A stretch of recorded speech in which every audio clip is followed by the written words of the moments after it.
Olá, seja bem-vindo ao programa Em Pauta desta semana, que vai tratar sobre adoção. Na última semana do mês de maio, mais especificamente no dia 25 de maio, foi comemorado o Dia Nacional da Adoção. Mas ao longo de toda a semana que encerrou o mês de maio, foram feitas uma série de atividades e debates para discutir a importância do assunto e também para tratar de melhorias no que diz respeito à agilidade no processo de adoção. E para conversar sobre esse assunto, nós convidamos até aqui a redação do programa Em Pauta, a professora do curso de Direito da Fevale, Cláudia Petri. Professora, mais uma vez, muito obrigado por aceitar o convite e estar participando com a gente do programa Em Pauta. Que tipo de melhorias que podem ser feitas? Já lhe abro com uma pergunta assim, porque os dados, se formos avaliar, são meio alarmantes, né? Porque no país inteiro, pouco mais de 5.500 crianças na fila de espera, para quase 35 mil pais e mães que desejam adotar, ou seja, não precisava ter fila de espera. Exatamente. Bom, primeiro eu agradeço mais uma vez o convite para estar presente nesse programa e acho que o que nós precisamos é de informação. Né? E nesse aspecto eu te parabenizo por fazer esse programa, porque a sociedade precisa efetivamente saber como é que ela pode buscar, quem tem interesse em adotar uma criança, como é que ela pode proceder. Né? Então, nós precisamos informar as pessoas a respeito da adoção. Né? A adoção ela precisa hoje ser feita através de um processo. Então, é necessário que aquela pessoa que é interessada, e aí eu falo, pode ser uma pessoa solteira, uma pessoa divorciada, uma pessoa viúva, né?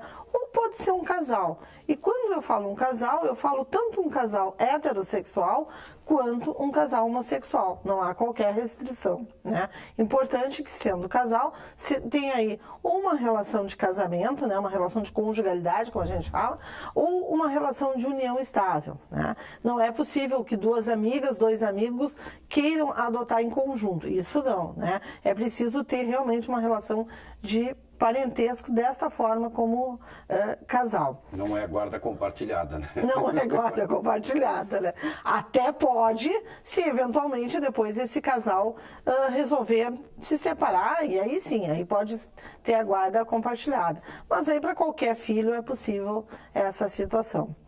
Né? Então, aquele pretendente à adoção, ele deverá comparecer ao fórum, né, para se habilitar. Ele vai até a vara do Juizado da Infância e Juventude, quando no fórum da sua comarca tem uma vara específica, se não, de qualquer forma, ele se dirige ao fórum e diz que quer fazer a sua habilitação, né, que ele quer se candidatar.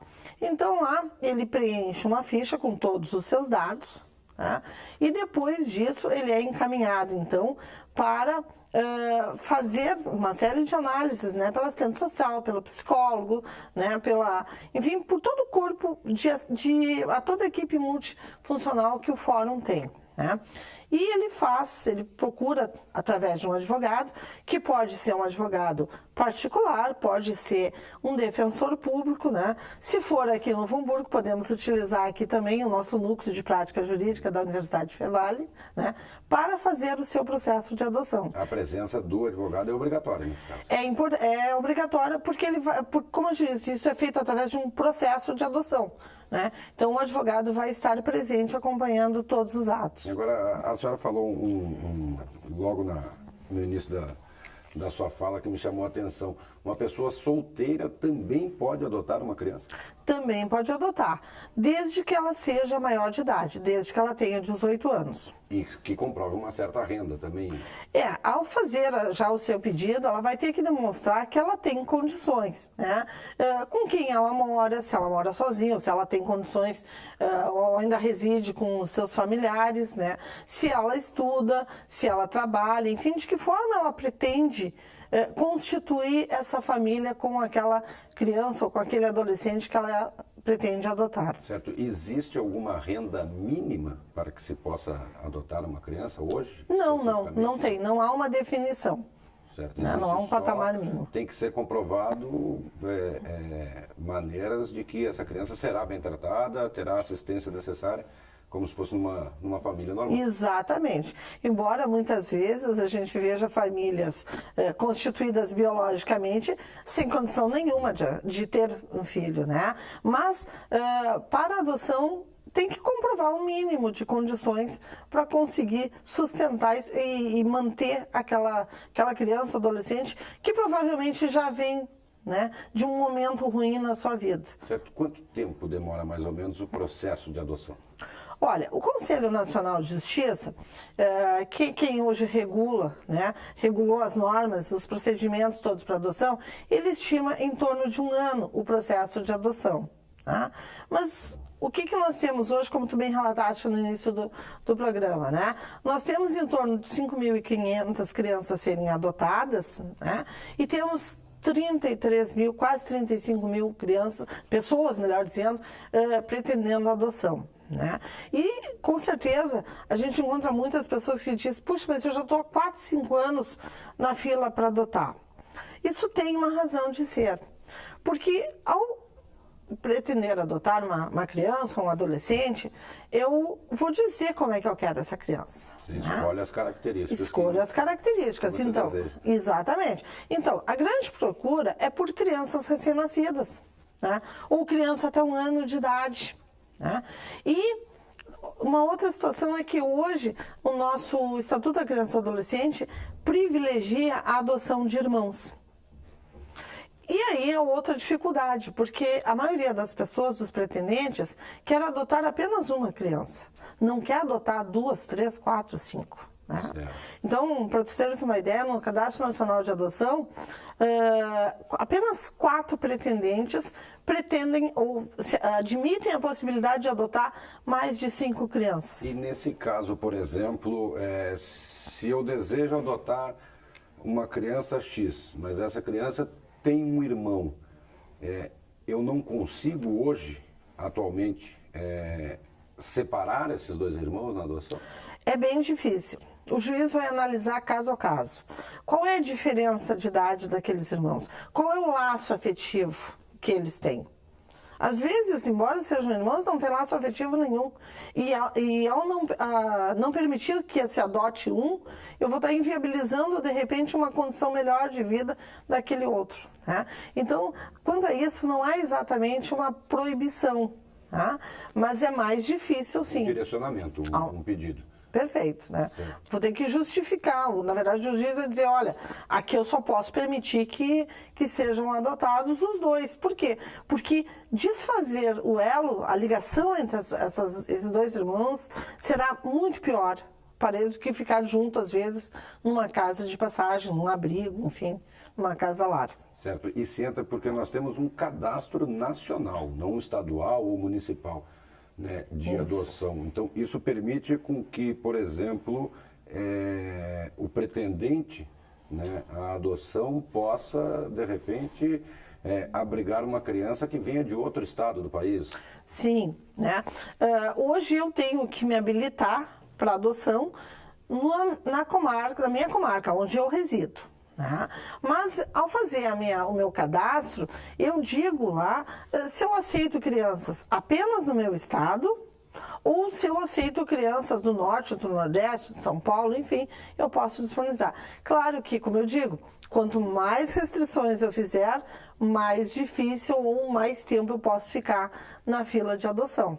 Certo. A gente vê muitas vezes, e aí se espalha pelos noticiários, Brasil afora, de casais que vêm da Europa, dos Estados Unidos, do Japão, e chegam e adotam rapidamente. Às vezes até passando à frente de casais que estão no Brasil. A senhora acredita que isso, justamente por essas restrições impostas pelos próprios pretendentes, talvez pessoas de outros países venham com a mente um pouco mais aberta e não, eu levo o casal de irmãos, eu levo esses 3, 4 junto comigo para lá, isso facilita às vezes?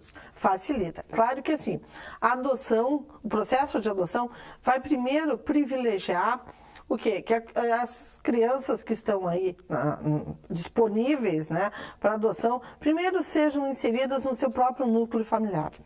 Não sendo possível, se tenta a adoção entre aquelas pessoas que estão relacionadas no cadastro, certo? Então, assim, o brasileiro sempre tem preferência sobre o estrangeiro na adoção. Inclusive, o brasileiro que está no exterior. Ele pode também participar como pretendente no Cadastro Nacional de Adoção e ele vai ter preferência sobre aquele vizinho estrangeiro. Mas o que acontece é isso, que quando o estrangeiro vem para adotar, ele vem de coração aberto, digamos assim. Ele normalmente tem um poder aquisitivo melhor do que o nosso, né? Então ele também se dispõe a levar mais, né?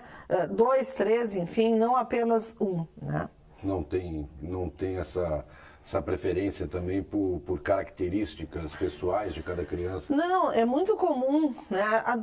Infelizmente, o que nós temos, né? Que as crianças que não são brancas, as crianças de cor parda, as crianças negras, né? Acabam ficando mais no nosso, ficando, deixando de lado nas casas abrigo. É sempre a última a ser escolhida. Exatamente.